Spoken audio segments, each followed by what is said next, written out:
What's up, everybody? Today's video topic, very big, isn't it? Finding your passion. Figuring out what the heck am I supposed to do with my life? Because a lot of pressure is put on us, isn't it? To make sure our lives are exciting and that we're doing something passionate and that we're not just, stuck with a mediocre life. You know what I mean? Here's FJ's take on that.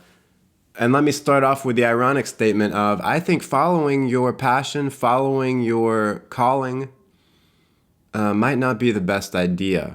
So first of all, it's detrimental, this whole obsession of finding your passion and your calling, because I feel like it encourages us to just wait around until we find it, or to have a lot of anxiety about doing anything if we feel like we're not really passionate about it. And how many people are there out there who feel passionate about what they want to do in life from an early age? I would say it is the small minority. But yet, here we have society telling us, you got to have this figured out, man. Basically, you need to have it figured out what path you want to go on in life by the time you go into college. Maybe you have enough time to wait until you graduate from college, but heck, good luck figuring out your passion by the time you're 21. Now, maybe some of you out there have figured it out. Congratulations. You are special and you get a cookie. But even so, I think it can be a little dangerous, especially if you're younger, to think, man, I found my passion. This is it, man. Not so fast. I'm going to get to you later. But first, let me talk to the people who have no clue. They're like shaking in their boots because they're like, I have this life to live, or maybe I've even lived a lot of it and wasted a lot of years and I still don't know what my passion is. What the heck? Waiting until you find your passion or your calling to make like dramatic choices in life about what you're going to do is a way of abdicating responsibility. Because it's like this thought of, oh, if I find my passion, if I find my calling, it's this whole thing of, I'm supposed to be doing this. This is almost like a predetermined path that's been laid out for me. If it's a calling, that means like God or something is saying, yeah, do this. And then it takes a lot of weight off of us, doesn't it? When we're like, this is my passion. This is what I should be doing. I can't fail. Because it's a lot more scary to go down a path in life where we're kind of like, I don't know. I mean, I sort of like this, but who knows? I might be making the wrong decision. It might fail. No clue. It's all on me to decide to do this. I would really prefer it if I just had some overwhelming feeling or some cloud open up and say, hey buddy, do this thing. Be a truck driver. That's your calling, buddy. Or possibly your standards are too high and you're like, I don't want to pick something to do unless it seems like my life is going to be incredible. And that's how I'll know it's my passion, is because it's like, oh man, this is the dream life I've always wanted to go after. I mean, I get it, because you want to feel really good about the path you're going down. You want to see that it's leading good places, because you don't want to waste your life. You don't want to go down a path and then be like, well, this was garbage. Why did I choose this? So, really quick, let's support this here channel with a quick commercial break. All right, so as I said before, I feel like very few people know from a young age what their calling is. I feel like we hear about the celebrities and stuff who knew from a very young age, and in many ways that's why they have risen to the top of their field, is because, like all the athletes that are out there, all the baseball players, for instance, they've been playing since they were like 5. So yeah, of course, they all knew what their passion was for forever. And the thing is, our culture worships celebrities and puts them up on a pedestal as these are the people you need to emulate. And the thing is, a lot of celebrities, I think disproportionately so, knew what they wanted to do from a very young age. And I don't think that reflects most people's experience. And that's okay. There's nothing wrong with you if you're 20, 30, 40, and you're like, I have no idea. I don't know what my passion is, man. Come on. But let's say you are one of the lucky ones and you know what your passion is.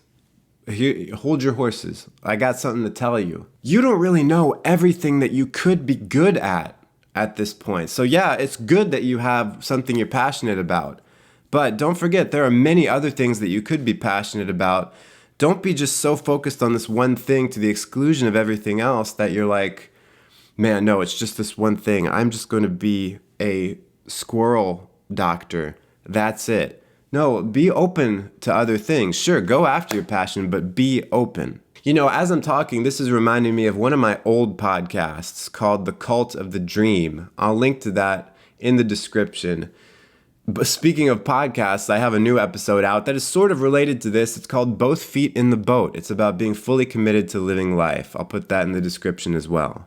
Ultimately, it doesn't matter if you know right now what your calling is. Why doesn't it matter? Because where you start isn't where you're going to end. And I think a lot of us feel nervous when we're going to go down a path without knowing exactly where it's going to lead, which is why we want to find our calling. We want to know, yeah, I'm going to be the president of the Toast Club. What? We want to know what we're aiming for. I mean, that's always good, but we want to know, like, ultimately, I want to go for this big, huge thing. It's not necessary, because if you just start out going for something, you can then, from there, go on to something else. So if you don't know what your passion is, just do something. Even if it's not like a huge passionate thing, just find a little something that gives you a little spark. Maybe it's just like, oh, I like coffee. Maybe being a barista would be fun. I don't know. It's not what I want to do with my life. And I think a lot of us get hung up there because we're like, oh, that's not what I want to do. If I start doing that, then I'm going to be, that's all I'm ever going to be, man. And I could have been a contender. No, just start with something. A little bit of a spark is all you need. You know, a fire starts with a little spark is what I'm saying here. So you go ahead, you do it, even if it's not your passion. But guess what? When you take these jobs, even if they're not great jobs, even if you kind of hate the job, you can learn stuff from it. You can gain valuable skills and even maybe find some success to a degree in that job. And hey, once you find success in one area, it transfers over to other areas. Even if it's just mental, it's just this confidence thing where it's like, hey, I'm a great barista. Now I can go and try my hand at this other thing because you've gained these skills that are transferable. You know, sure, you know how to make a cup of coffee. Great. But you also know how to run systems. You know how to deal with customers. You know how to keep a busy, fast-paced working environment moving smoothly. You see, these are all things that are valuable to have, and you can take that on to the next part of your journey. Because once you get started, opportunities will arise. Other opportunities that you didn't see at first when you were just starting and you were like, oh crap, what's my passion? You couldn't see the bigger, better opportunities until you just took one step forward, even if it didn't seem like a very glamorous step or the direction you necessarily wanted to go in. But hey, one step closer, you get new opportunities. It's all about momentum, baby. You get that momentum when you just start doing stuff in life. You get the ball rolling. You get over that initial inertia. Initial inertia, that could be my next band name. Yo, what up? We're Initial Inertia. We're in town just for one night. If you F with our music, make sure you get some merch. By the way, if you F with this video, smash like. Let me leave you with this final image here. When you're starting out, you see all these small hills around you. These boring little hills, and you're like, man, I don't want my life to just be climbing these stupid little boring pedestrian run-of-the-mill hills. This is so boring. I want to climb a big mountain. I want to, be at the top and see the whole world from there. But the thing is, you have to climb these small little boring hills first. And then as you climb that hill and you go to the next bigger hill, eventually, it's only then that on the horizon, you will see that big, glorious mountain that you've wanted to climb all along. You can't see it from when you're starting out. You have to move forward. Thanks for watching. Smash like. Make sure you're subscribed if you haven't done so already. If you want to see another video, click or tap the screen right here or right here. These are both great videos that I highly recommend to you. Thanks so much for watching. Till next time, stay cool and attractive. You're the main character. What kind of story is it if you just go through everything, everything's fine, the status quo is never challenged, you never grow?